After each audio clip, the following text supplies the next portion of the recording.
The SEC has fired 25% of their head coaches entering the season. What does that say about the current state of college football?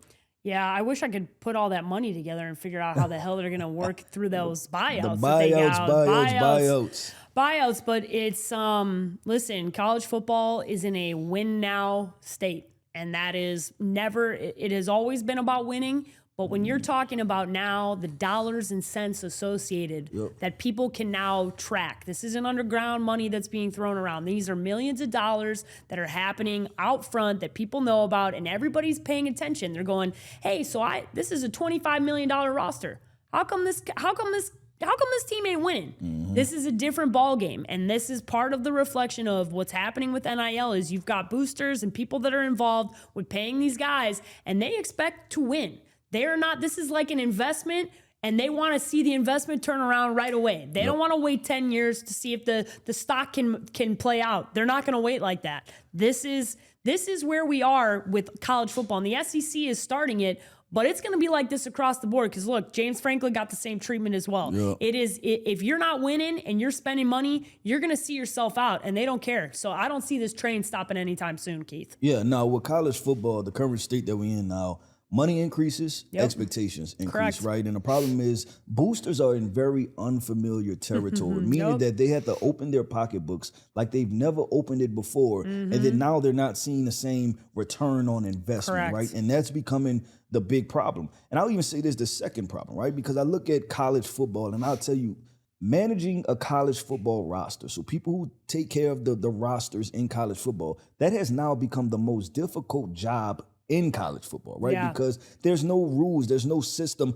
to this entire thing. You're relying on the NCAA that's consistently changing rules and moving the goalposts, and then everybody has different amounts of salary cap allotment, and then there's no conversation or real price tags on how much these kids are actually getting paid, right? So if you're recruiting a kid at LSU and then you're hearing that Alabama may pay him $5 million and then you have to pay him 5.5, and then you hear Florida's going to pay him 7, that just drives the number up, and then there's no actual real substantial thing to lean on. So building a roster in college football is the hardest job in football, period. That's including the NFL. Yeah, and it's become more and more difficult to transfer portal, NIL, but the reality is this is where we are, and people better figure it out sooner rather than later, because this is Pandora's out of the box. We're not going back. NIL's not going away. This is only going to get worse. And people keep looking around for the NCAA to make changes. Guys, if you wait around for the NCAA to figure shit out, you're going to be waiting your whole life. The NCAA is not an organization that figures shit out. They are going to put their hands behind their back and say, listen,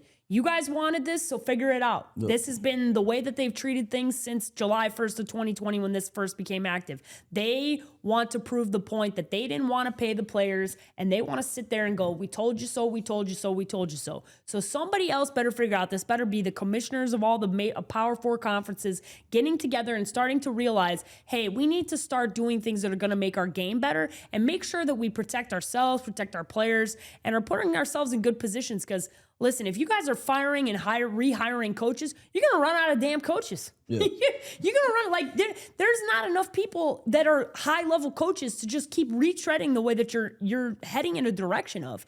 And you're not going to have enough money. You can't keep buying out and buying out and buying out. Boosters are eventually going to say no. They're going to eventually stop giving you money, and you're not going to have money to pay for the rosters that you need to win in football. This is going to be, these are problems on problems on problems. So at some point, somebody's got to stop it.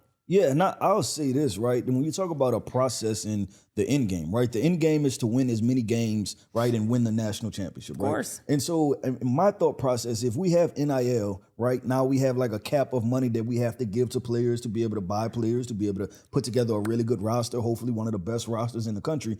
Why would I spend a whole bunch of money on sending a head coach home? So I was spending $20+ million to tell him not to coach anymore versus spending that same $20-30 million that is a net loss to buy better players. Yeah, right? Like think about this. Like, why would you do that? It's almost a sunken cost where you're creating a sunken cost fallacy, right? To where you're never going to get that money back, and then you can't in return purchase the players that you need. So it to me, it makes no sense. I don't get it. And the thing I would say is I would caution a a team like South Carolina, right? Yeah. I really think Shane Beamer's a good coach. No, 100%. And that's the next one that I look at that go, this is a team that is underperformed. Watch yourselves. Watch yourselves. Because your roster was not good enough coming into the year. Your offensive line was not good enough coming into the year. You have not been able to protect Lenore Sellers. And instead of buying out a contract, you should be spending every dollar you would pay to buy him out to spend money on a roster for this offseason. And that's the type of thing that you're going to get yourselves in trouble. You got to weigh the risk and the reward of both. If you find a coach, I understand why LSU fired Brian Kelly. It wasn't a good hire from the beginning. The problem is the process of the hiring needs to get better. There needs to be better hiring that is going on in college football because these programs cannot afford to continue hiring and firing guys that are not the right culture fit. And Alabama was about to do the same thing. They lost their shit after one football game and now are going to find themselves in the Final Four potentially and the top 4 teams. And Kalen DeBoer is a damn good football coach. You got to have a process and a process that finds you the right culture fit. And then you got to ride with your coach a little bit. You got to have conviction. You got to have conviction in your coach, and you got to make sure that you're giving your coach every tool that he needs in the toolbox to get it done. You just have to. And listen, I think there's plenty of examples of this, but this is new uncharted territory, and we're going to be learning on the fly, all of us together, watching it as it unfolds. Yeah, and we'll see who, I guess, starts to remove the emotion from it and starts to develop a process that actually Look at works. Ryan Day. Ryan Day last year, after they lost to Michigan, everybody, including us, were calling for him to lose his job. Because they have the most expensive roster. Correct. And they go on to win a national title. There is a lesson there. You have to understand, you have to watch and give people the amount of time they need. If you made a knee-jerk reaction after the Michigan loss, because what did it really mean, right? It didn't mean anything in that moment. It didn't prevent them from doing any of the things that they needed to do to go on and win a national championship. But emotionally, it hurts more when you lose to Michigan, right? Michigan standing on, oh yeah, we beat Ohio State. Who cares?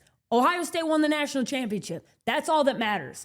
I understand the rivalries. Trust me, I love college football and the rivalries matter. But at the end of the day, somebody who's up top needs to be able to remove emotion when they're making these decisions, because a lot of these decisions are happening because people are emotional. They don't like losing a game at home. They don't like losing a game to a rival. They don't like getting their ass whooped. So they're going to make a knee-jerk reaction, an emotional reaction, and not be convicted in what their decision-making was. So I think college football, you got to be really careful with how quickly you're getting rid of coaches when, listen, it's really hard to win. It's harder now than it's ever been. Yeah, and this is the thing, right? Because we hold the student athletes accountable and say, you know what, you're no longer amateurs, you're professionals, right? Well, to the boosters, to the donors, to the money people, right? To the athletic directors, to the board of directors, you're no longer amateurs, right? You're professionals now when it comes to managing money. And what I'm saying is take a page out of the NBA, take a page out of the MLB, right? First of all, you have to spend money if you want really good rosters, right? Yep. And then the second part of that is that you don't always come up with the championship. Things happen. So this is no longer easy investments to where we feel as though, hey, we're going to spend a little bit of money and get great outcomes. Now you have to spend a lot of money and you may potentially get the outcome you need. So to be completely honest, you're going to have to grow up. Y'all are going to have to grow the hell up too. And so I thought about that because I thought it's interesting to kind of compare, obviously off of the Dodgers, but then you also have the Lakers who, for the high payroll, the Golden State Warriors, right? They've invested tons of money. And guess what? It paid into them having a dynasty. Yeah. So you have to kind of look at it and really take into account. What you get is what you pay for. So I think that's the reality. And you got to understand this is still a human error business. Yep. You got kids. Injuries play a factor. Like I can't evaluate Nebraska's season without their quarterback. You can't evaluate any season without a quarterback. Like these are things that you have to, context matters, right? And that's what I hope these guys start to understand, these boosters start to understand. I'm not going to hold my breath though, Keith. Yeah. I'm not going to hold my breath. I hope they listen to us, but I know better.